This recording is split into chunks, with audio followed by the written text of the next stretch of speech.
Hey, salut toi! Bienvenue sur LinkedIncast, la seule émission live sur LinkedIn, YouTube et Twitch. Pour la première, j'ai le plaisir de recevoir David Grégoire, CEO de sous-titreur.com et multi-entrepreneur québécois. Avec lui, on va discuter de newsletters payantes. En effet, David en a lancé une il y a à peu près 2 ans sur le thème de l'e-commerce et il remet ça cette année avec Omniprésence, une newsletter payante à destination des solopreneurs. David va aussi nous expliquer pourquoi il a tout misé sur la satisfaction clientèle avec sa nouvelle entreprise, sous-titreur.com, et ce que cela a changé pour lui dans son business. David a aussi une autre passion, c'est les voyages. Grâce à des process et à sa façon de déléguer une grande partie de son business, David, sa femme et ses 4 enfants ont le plaisir de voyager un peu partout et il nous dira quelle est sa prochaine destination car comme son beau-père le dit, il lui suffit d'un téléphone portable et d'une connexion Internet pour gérer son entreprise. Allez, je t'en dis pas plus et je te laisse apprécier notre échange. Salut David, Salut, comment ça Mathieu. va? Ça va, merci. Alors, j'ai eu le temps de me réveiller grâce à mon café. Comme tu dis, je me suis levé tôt, mais j'ai pas mis de chemise à carreaux, malheureusement. Tant pis pour. Non, non, on n'est pas obligé de faire les clichés, c'est fini ça. Bon, ça me fait plaisir de t'avoir. Je te l'ai déjà dit, mais je le redis en public. Bon, comment te présenter? T'as vu, j'ai essayé, hein. J'ai essayé multi-entrepreneur, père de famille, digital nomade. C'est un peu de ça qu'on va discuter. Comme je l'ai dit tout à l'heure au début de live, je veux inviter des personnes qui sont inspirantes, qui sont des entrepreneurs, qui ont le fun en eux. Et toi, je sens que tu as le fun en toi. Pas tous les jours, mais souvent, oui. En tout Alors, cas, dès que tu es à l'écran, tu as le fun. ben oui, c'est ça. Ben, tu disais que je fais beaucoup de ski. Il y a quelques années, bon, j'avais, on appelle un chalet. Tu me diras si mon vocabulaire est pas tout à fait T'inquiète. approprié pour les Français. Alors, Euh, juste, je précise, quand je l'ai eu au téléphone pour parler de cette émission, il m'a demandé s'il devait un peu franciser sa façon de parler. J'ai dit non. J'ai dit non, je veux de l'accent, je veux tout ce qui va avec toi. Les Québécois, moi j'adore, vous parlez mieux français que nous et bon, c'est pas dur, vous parlez mieux anglais que nous. Donc, vas-y, fais comme d'habitude. Euh, alors, pour ce qui est du lifestyle, comme tu disais, moi, j'ai un chalet sur une montagne de ski en Estrie, qui est environ à 1 heure et demie de Montréal. Pour ceux qui sont venus au Québec, on est entre Sherbrooke et Montréal. Et on a vendu notre maison en ville il y a de cela quelques années. Et là, on savait pas trop où aller. On est venu temporairement s'établir au chalet. Et là, depuis, on est ici à temps plein. Alors, moi, je fais peut-être 20 heures de ski par semaine, pot de phoque, ski alpin. L'été, je fais du vélo. Les enfants vont à l'école ici. C'est une vie de plein air. Puis honnêtement, je ne l'échangerais pas pour la vie de ville que je vivais avant. Je me dis que dans la vie, il faut profiter. Hein? On ne peut pas juste travailler. Alors, On est bien d'accord. je travaille beaucoup, mais quand je suis stressé, comme hier après-midi, j'ai travaillé comme hier matin jusqu'à l'après-midi. Puis là, il faisait beau soleil. J'ai dit, je vais faire 2 heures de ski. Alors, je suis parti avec mes skis sur mon épaule, puis je suis allé skier 2 heures. Et dire que nous, en France, on n'a pas le droit de faire du ski. Bon, moi, je suis allé faire de la luge ce week-end. C'était génial. Ah oui, Alors, vous êtes confinés, puis ils ont bloqué le ski? Ah oui? ah ouais, ils nous ont confiné le ski. On n'a même pas le droit d'aller en Suisse faire du ski. Bref, on n'est pas là pour parler de politique, mais oui, nous, on n'a plus le droit de faire du ski. Bref, aujourd'hui, comme j'ai annoncé, j'ai plusieurs thèmes à aborder avec toi et j'ai envie qu'on parle tout de suite d'une petite chose. Comme je t'ai présenté multi-entrepreneur, il va vous expliquer. J'aimerais qu'on parle un petit peu de omniprésence parce que tu m'as invité sur cette newsletter. Alors, pour expliquer un peu, et ça, je vais te laisser faire, il y a un courant qu'on voit arriver depuis maintenant quelques temps qui sont donc les newsletters payantes. Et tu as décidé, après avoir fait sous-titreur.com, hein, parce que les gens vont le reconnaître, tu as décidé depuis peu de toi aussi lancer ta newsletter payante. Alors, est-ce que tu peux nous expliquer un petit peu ce principe de la newsletter payante? Et après, on va parler de toutes tes autres entreprises, David. Mais il faut dire, Mathieu, tu le sais peut-être pas, mais j'avais déjà une newsletter payante que je roule depuis 2 ans et demi, avec laquelle j'ai fait 200 000 de profit quand même. Alors, vous êtes en France, vous avez un gros marché quand même, 60 millions de personnes, mais nous ici, on est seulement 7 millions de Québécois, Canadiens, Français. Alors, c'est un marché qui est quand même 10 fois plus petit. J'ai quand même fait 200 000 avec ça. C'est quand même bien, je trouve. Et tu as raison, Mathieu, c'est un courant qu'on voit arriver beaucoup des États-Unis. Ouais. Et là, pour ceux qui nous écoutent et qui avaient vous savez, c'est quoi une newsletter? En général, on essaie de retirer de vous de la valeur, on essaie de vous vendre des choses. Dans le cas d'une newsletter payante, c'est complètement autre chose. C'est un paradigme différent. Ce qu'on veut, c'est donner de l'information pertinente, ponctuelle, intéressante, mais pour justifier la création de ce contenu-là, il faut payer, il faut que quelqu'un paye quelque part. Comme on vend rien dans cette newsletter-là, il faut que les gens payent pour s'abonner. C'est un courant qui est très, très à la mode aux États-Unis. On commence même à parler de newsletter fatigue aux États-Unis, si on veut. Ah oui, déjà? Oui, aux États-Unis, il y en a des tas. Une des plus populaires, c'est celle sur la Chine, là, Sino, quelque chose, là, j'ai oublié. Moi, je n'ai pas d'intérêt envers la Chine, mais celle-là, on parle quand même dans les dizaines de millions de dollars annuellement là, de revenus. Alors, ça peut être très, très, très payant. Alors, bon, moi, j'avais déjà depuis 2 ans et demi une newsletter payante que j'appelle le e-commerce coaching club. Concrètement, c'est une newsletter quotidienne. Oh, ah oui, alors là, on n'est plus sur les mêmes quotidiens.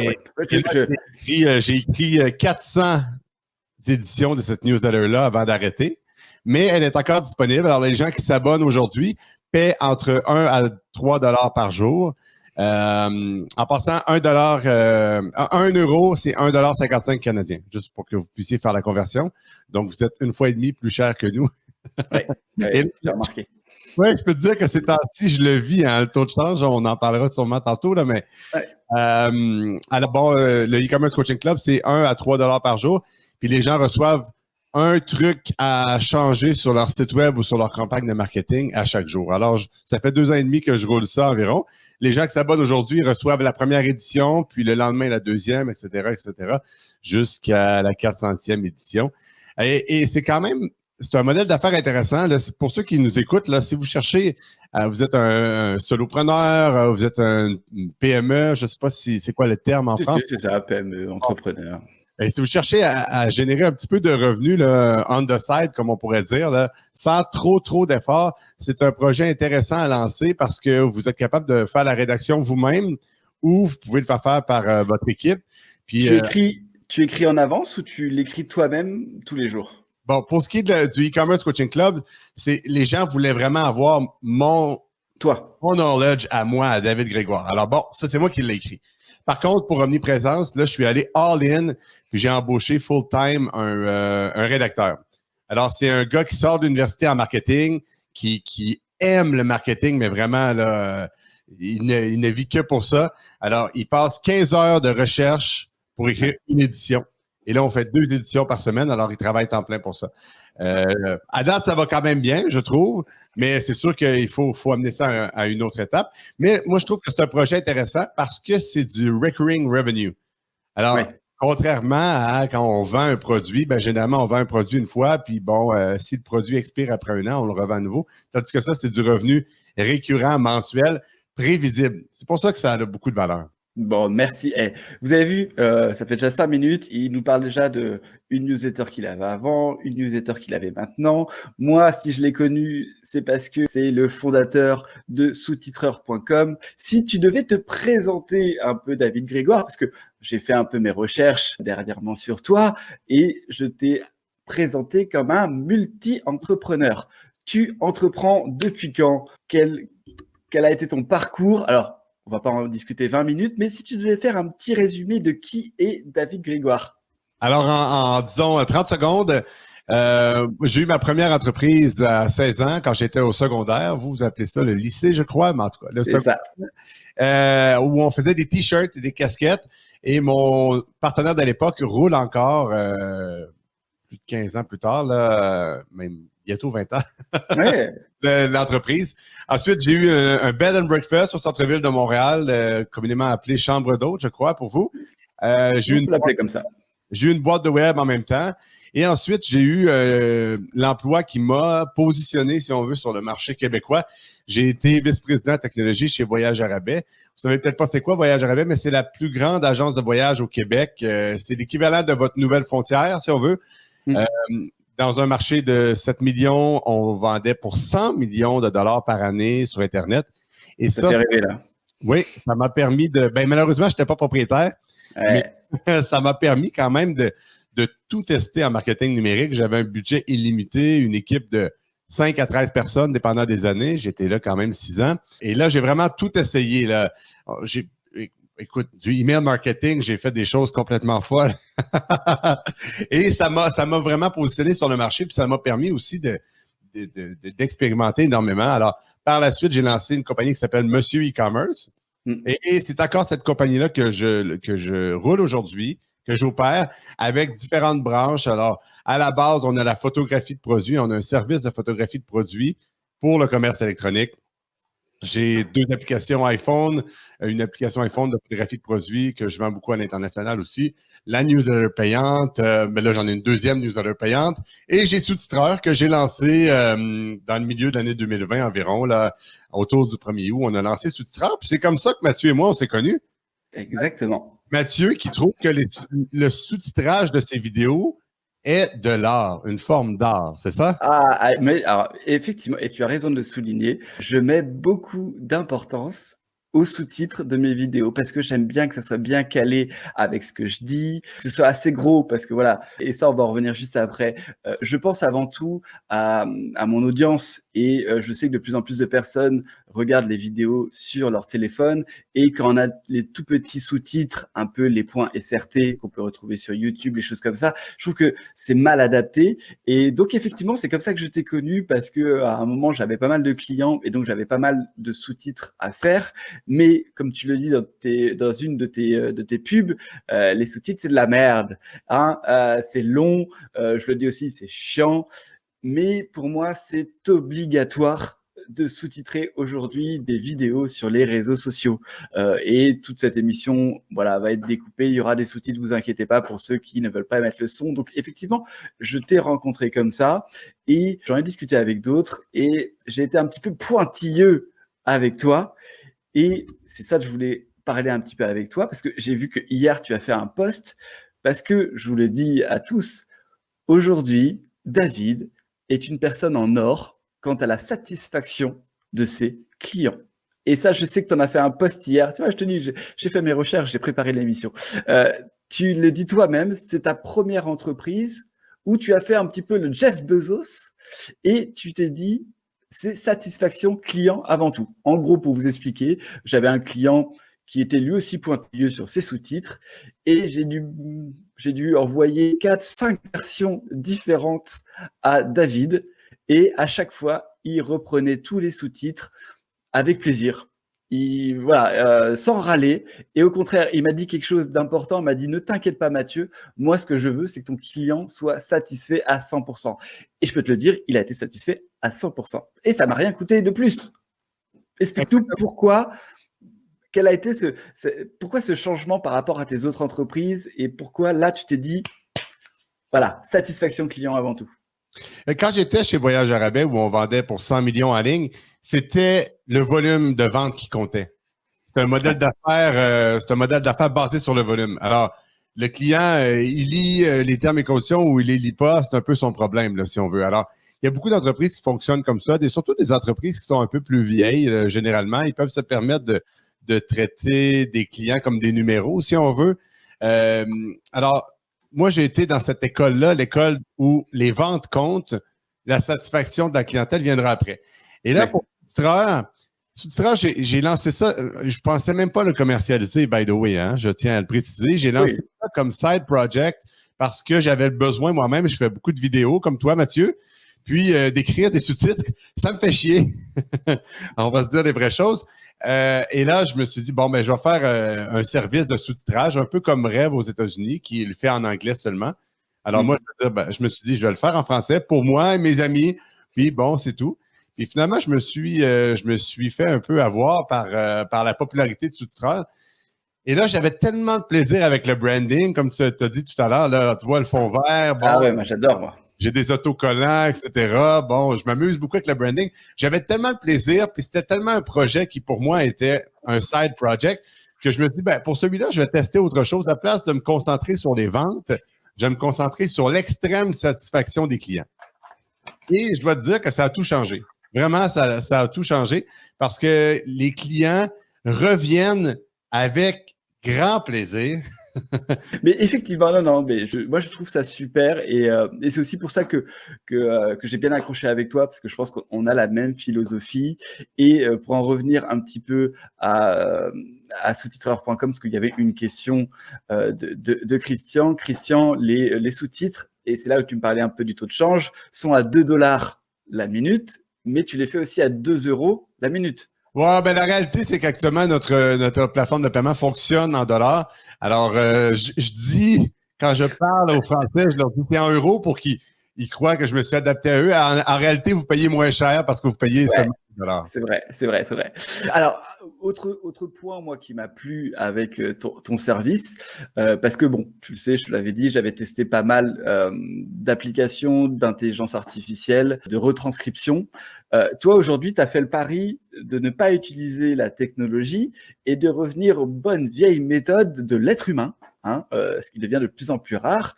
Et aujourd'hui, tu as, moi je dis une armée, elle est composée de combien de personnes, ton armée de retranscripteurs? Alors, on a 115 retranscripteurs. Moi, j'ai 4 employés sur le payroll, si on veut, mais j'ai 115 personnes qui font de la transcription à distance. Et bon, c'est toutes des personnes à temps partiel. Je pense que j'en ai 1 ou 2 à temps plein. Le reste, c'est à temps partiel. Et on sous-titre actuellement entre 4 heures à 7 heures de contenu vidéo par jour, quand même. Combien de langues différentes? Alors là, on fait aujourd'hui le français surtout parce qu'il n'y a personne d'autre qui veut faire le français. Ouais. On a un peu cette niche-là. On en fait l'anglais aussi, l'espagnol. Et j'aimerais faire l'italien parce que je m'en vais en Italie, comme je t'ai raconté. Pour vous, c'est pas étonnant d'aller en Italie, là, mais bon, pour nous, ça l'est. Alors, c'est surtout le français. On fait la traduction aussi. Mais, tu sais, tant qu'à parler de sous-titres, là, des fois, je parle à des gens et ils disent, ah, j'ai pas besoin de sous-titres en français parce que ma clientèle est française ou est francophone. La réalité, c'est que 85% des gens désactivent le son sur leur téléphone portable. Je dis la même chose que toi. C'est 85% des vidéos sur les réseaux sociaux sont lues sans le son. Mais il manque encore, voilà, les personnes ne veulent pas, ne veulent pas y croire, ou en tout cas, et ça, je le comprends. Ben, je pense parce qu'ils se disent, il faut que je le fasse moi-même et j'ai pas le temps de le faire. C'est parce qu'ils ne savent pas que c'est possible de le faire pour 2 $ la minute ou 2 €. Ben, alors, ils n'ont pas envie de le faire. C'est normal. Moi-même, j'ai pas envie de. Moi, là, je dois faire des sous-titres, disons, 1 fois par 3 semaines.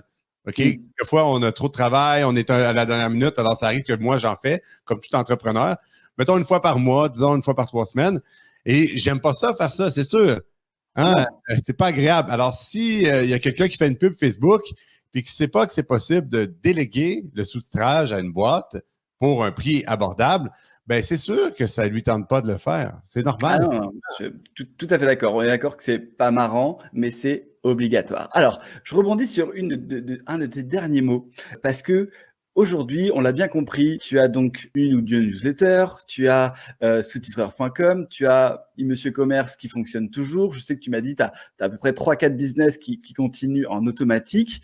Et il y a 2 aspects qui sont intéressants. C'est que d'une, tu n'as pas peur de déléguer. Aujourd'hui, c'est quelque chose qu'on voit de plus en plus et qui peut être un frein avec les nouveaux entrepreneurs. Il y a beaucoup de débats sur LinkedIn. Toi, tu as fait le pari assez rapidement de mettre en place un nouveau projet, une nouvelle entreprise et rapidement déléguer. Explique-nous un petit peu comment. Avant de comprendre comment le faire, j'ai fait beaucoup d'erreurs, hein, je tiens à le préciser. Il faut. Quand j'ai lancé Monsieur e-commerce il y a 5 ans, maintenant, jour pour jour, je me suis dépêché à embaucher des employés pour pas faire tout le travail moi-même. Mais mon objectif, c'était de me sortir de l'entreprise dès le début, de ne pas être la figure, la tête d'affiche, de ne pas être essentiel à l'entreprise. Dès le début, c'est ce que je voulais faire. Puis c'est là que je me suis planté. Alors, j'ai embauché des gens, j'ai fait confiance, ça m'a coûté cher. On n'avait pas nécessairement le cash flow pour être capable de les payer. Alors, c'est un peu moi qui les payais. Mais je me disais, c'est normal au début. Et ça m'a coûté très cher. Puis ça a été beaucoup d'erreurs que j'ai faites.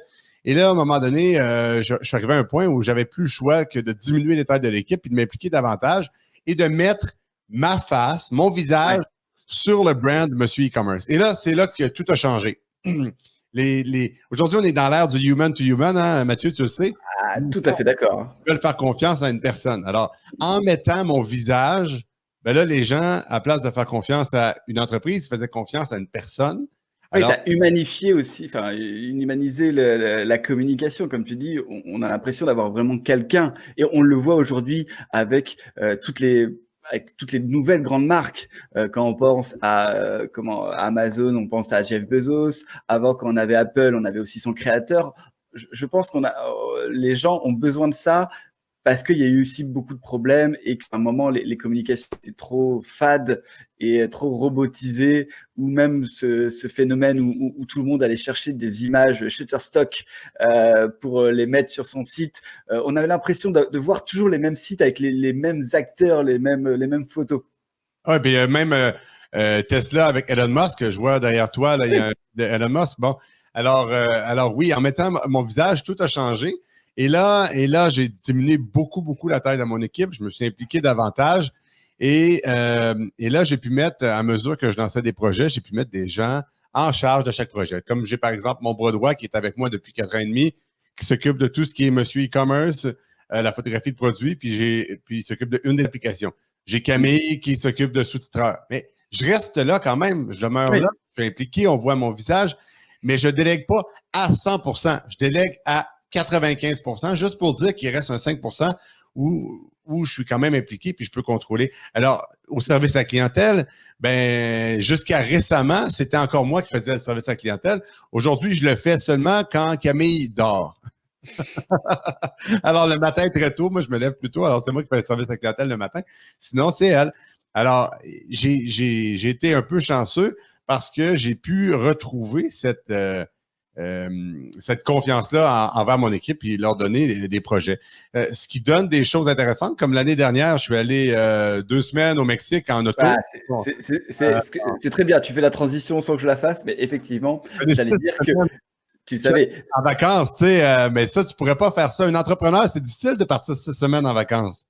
Non, mais alors c'est ça, voilà. La transition, c'est là où je voulais t'amener. Et effectivement, tout ce que tu as mis en place et aussi le fait de déléguer t'a permis aujourd'hui de réaliser quelque chose que tu avais envie depuis longtemps, c'est-à-dire de pouvoir voyager parce que il te suffit juste d'avoir une connexion Internet pour pouvoir travailler parce que tu as mis des personnes en place. J'imagine que tu as mis des process en place. Donc, comme tu l'as dit, et tu vas nous le redire, tu es parti, si je ne dis pas de bêtises, au Mexique faire un peu descendre de ton Amérique du Nord pour partir au Mexique. Et là, tu as un nouveau projet qui est quoi? Vas-y, dis-nous. C'est quoi ce nouveau projet-là? Alors, on s'en va 14 mois en Europe. On a loué une maison en Italie pour l'année scolaire des enfants. Et puis, pour le reste, les autres mois, les 5 autres mois, on va faire du tourisme en Europe. Alors, moi, je suis allé, bien entendu, ma conjointe aussi, mais les enfants n'ont jamais vu l'Europe. Et pour vous, c'est standard, c'est normal. Vous vivez là, mais pour nous, l'Europe, c'est quand même un gros voyage. C'est beaucoup d'organisation. Alors, il faut louer nos voitures à la maison, louer une autre voiture là-bas ou acheter dans ce cas-ci, louer une maison, etc. On est allé aussi 6 semaines en 2020 dans l'Ouest canadien. Ça aussi, c'est un gros voyage. Hein? Faire Montréal-Vancouver, c'est aussi loin que Montréal-Paris. Ouais. C'est quand même, mais là, on l'a fait en voiture électrique avec 4 ans. Avec 4 enfants, ouais, c'est ça. Moi, j'en ai déjà 2, c'est déjà bien. Il en a 4, David. Et donc, tu arrives à gérer donc toutes ces entreprises grâce à une connexion Internet. Oui, ben, le père de mon meilleur ami, il dit que je gère mon entreprise avec mon téléphone. Mais bon, c'est sûr que ça me prend un ordinateur. Je voyais un commentaire tout à l'heure sur LinkedIn. Il y a quelqu'un qui dit, il y a Fabrice Chapier qui dit, es-tu un adepte de la semaine de 4 heures? Oui, je l'ai vu aussi, oui. Alors, moi, j'aime travailler, j'aime réaliser des choses, j'aime bâtir, construire, lancer des projets. J'adore. C'est une drogue pour moi d'avoir des projets. Alors, je ne serais pas capable de travailler seulement 4 heures. Par contre, quand on part en vacances comme ça, ou qu'on fait des grands voyages, ben c'est difficile de travailler comme 8 heures par jour comme quand je suis à la maison. Alors c'est sûr qu'à ce moment-là, ben je travaille peut-être une demi-heure par jour avec mon ordinateur, mon téléphone, je réponds aux questions, etc. Mais je fais confiance à l'équipe. Comme tu dis, j'ai des workflows, j'ai de l'automatisation, mais il reste toujours quand même un humain qui est là pour régler les problèmes s'il y en a. Mais ça arrive régulièrement que mon équipe me téléphone puis me dit qu'est-ce que je fais. Bon, puis ben, au pire, je m'arrête sur le bord de la route, je sors mon ordinateur, puis je règle le problème, puis après ça, on continue. Alors, c'est de pouvoir quand même, je pense, se donner le coup de pied pour faire des choses et pas seulement travailler. Parce qu'il y a Oui, autre non mais travail. non mais là-dessus je te rejoins. C'est vrai que ça a été aussi un de mes objectifs quand j'ai quitté le salariat, c'était de pouvoir travailler à mon rythme et en même temps m'occuper de mes enfants. Aujourd'hui, je suis heureux de pouvoir amener tous les jours mes enfants à l'école à 9h, d'aller les chercher à 4h30, d'être là quand ma femme rentre, de m'occuper un peu de la maison. Voilà, tout ce que je pouvais pas faire en tant que salarié parce que je partais de chez moi, il était 7h30, je revenais, il était 18h30, 19h. Aujourd'hui, j'ai décidé que non, j'allais travailler, mais j'allais travailler comme j'ai envie de le faire. Donc, merci beaucoup. Merci d'avoir regardé cette vidéo jusqu'au bout. Si ça t'a plu, abonne-toi pour être au courant des prochaines émissions et des prochaines interviews. Et si toi aussi, tu veux te lancer dans la vidéo Facecam, j'ai créé une formation de 7 mails, 7 vidéos, où je te donne tous mes meilleurs conseils. Tu retrouveras le lien dans la description. Allez, sur ce, je te dis ciao et à la prochaine.